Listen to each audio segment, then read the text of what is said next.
Let me tell you something about compound adjectives.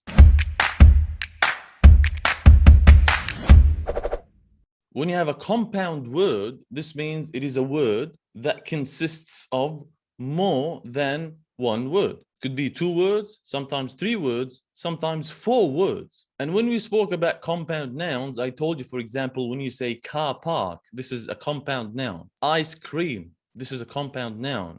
Bathroom, this is a compound noun. So a noun that consists of more than one word, and all of these words together act as one unit and they perform as a noun. The same thing applies to adjectives. You might have more than one word, and these words together, when they work as one unit, act as a compound adjective. Let me give you some examples.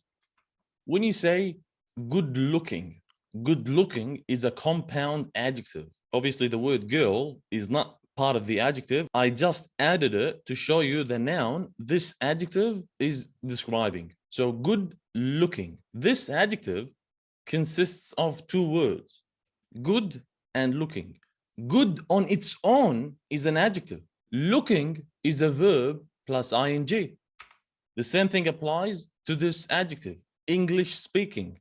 When you say Australia is an English speaking country, English on its own is an adjective. Speaking is verb plus ing. When you add them together, they become a compound adjective. Highly demanding job. Highly demanding is a compound adjective. Highly is an adverb. Demanding is a verb plus ing. You add them together, they work as an adjective. Never-ending task. Time-saving machine. Record-breaking album. If you notice, the first 2 examples consist of an adjective and a verb plus ing. The third and the fourth examples consist of an adverb and a verb plus ing. The fifth and the sixth examples consist of a noun plus verb plus ing. So this is one way to construct a compound adjective. You can have a noun, an adjective, or an adverb plus verb plus ing. When you say good-looking girl, this means a girl that looks good. When you say English-speaking country, this means a country that speaks English. When you say highly demanding job, this means a job that demands high physical activities. Yeah, you can also say physically demanding job, which means it requires a lot of effort, a lot of power. Okay, a never-ending task. This means a task that never ends. Time-saving machine. This means a machine that saves time. Record-breaking album, like when you have, for example, Justin Bieber or I don't know, Rihanna, or let's say Shab Khalid, and they release an album and everyone buys this album and it breaks all the records when it comes to sales. We call it a record-breaking album. Yeah, no one buys albums these days. They watch them. They watch these video clips on YouTube. That was back in the day. Yeah, if you're above 30, you would know what the word album means. Yeah, but if you're young, if you're born after 2000, you don't know what we're talking about. Back in the day, we used to pay money to listen to music. Not like you. You watch them on YouTube. Okay? So this is one way to construct what we call a compound adjective. Let me give you other compound adjectives. You can say a short-sighted man, old-fashioned clothes, densely populated area, highly skilled worker, tongue-tied boy, sun-kissed resort. Obviously, these are just examples, yeah? In these cases, if you notice, the second word in this compound adjective is ending with ed, which means it is the past participle form of this adjective, yeah? So let's have a look. The first 2 are technically adjectives plus this word plus ed. The third and the fourth in this column are technically adverbs plus this word plus ed. The fifth and the sixth examples are technically nouns plus this 2 words plus ad. So you can have adjectives, you can have adverbs, you can have nouns as the first part of these compound adjectives. The second part is ending with ad. Okay, so when you say a short-sighted man, this means a man that cannot see for long distances. Old-fashioned, yeah, something that's not really modern.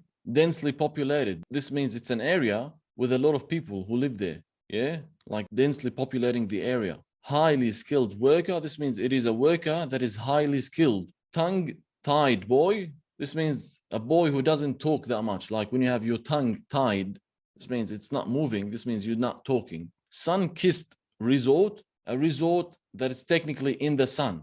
Yeah, there's a lot of sun rays that are coming in.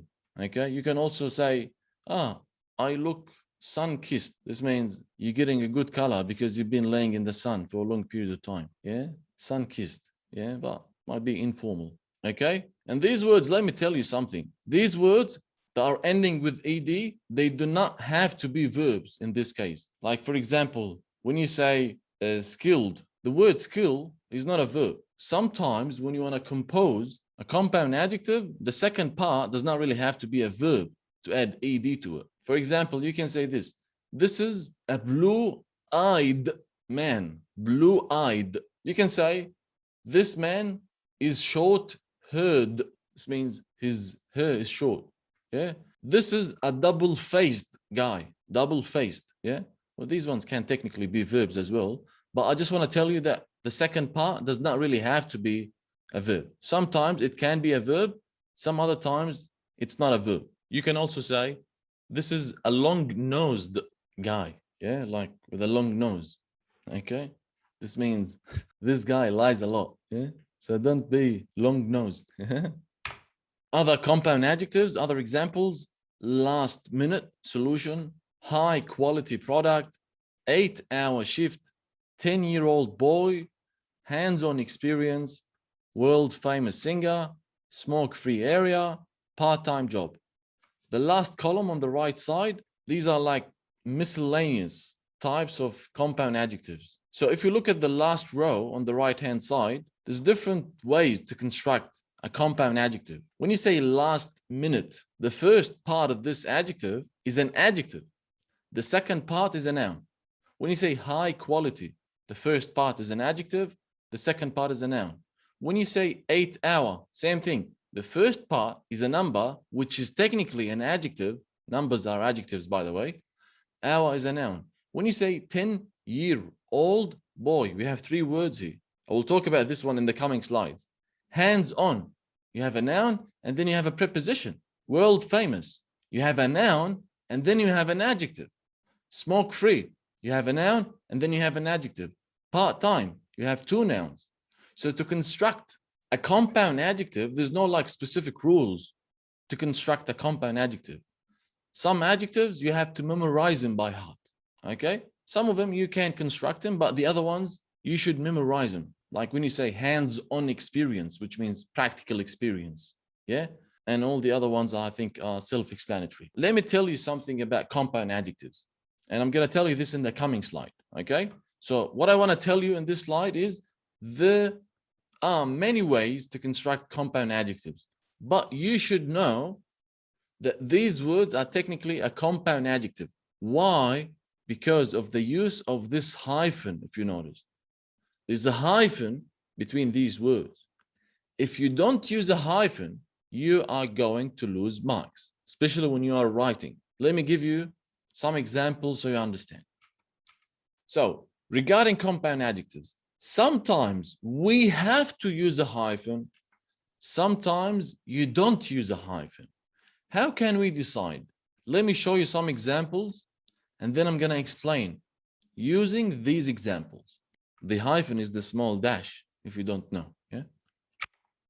When you say, this is a well-known museum, well-known is a compound adjective, and we use the hyphen. But when you say, this museum is well-known, you don't use a hyphen. Wow, Isa, now you're confusing us. No, I'm not confusing you. Let me tell you the secret.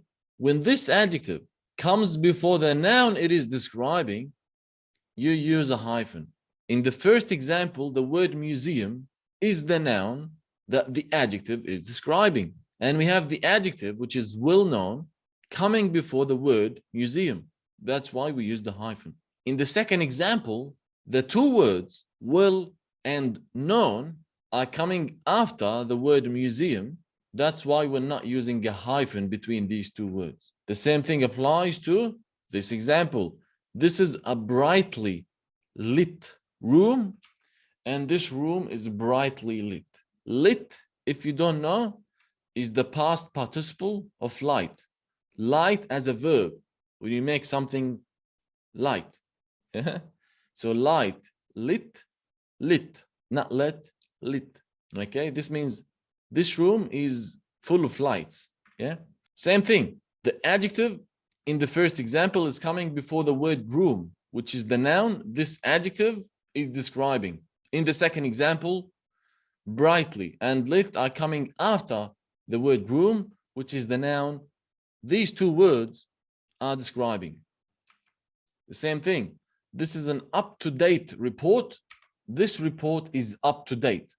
However, there are some compound adjectives that always come with a hyphen, regardless of their position. The only one that I can think of at the moment is state of the art, which means very modern. You can say this is state of the art technology or state of the art computer. This one is one of the adjectives that always come with a hyphen, regardless of its position. Okay, but as a rule of thumb, when you have a compound adjectives coming before the noun it is describing, you use a hyphen. When it is coming after the noun it is describing, it comes without a hyphen. Lovely, lovely. Another thing that you have to take into consideration when you want to construct a compound adjective is the use of s in these adjectives. Sometimes when you want to use numbers, you don't add an s in the following word. Sometimes you add the s in the following word. How can we decide? Let me tell you. When you say, for example, this is a 5-star hotel, if you notice, even though we're talking about 5 stars, we said 5-star with no s. Why? Because this is a compound adjective, and the adjective is coming before the noun that it is describing, which is hotel. But when you say this hotel is 5 stars, we added the s at the end of the word star. So this hotel is 5 stars. These two sentences have the exact same meaning, but in the first example, we used it as a compound adjective. That's why we deleted the s, because this compound adjective is coming before the noun it is describing. But in the second example, these two words are coming before the noun they are describing. That's why there is no s. Or when you say this is a 2-page essay, even though we're talking about 2 pages, we said 2-page, because this compound adjective comes before the noun it is describing, which is essay in this case. This means this essay is 2 pages, which means this essay consists of 2 pages. In the second example, these 2 words are coming after the noun they are describing. That's why we're having the s at the end of the word page.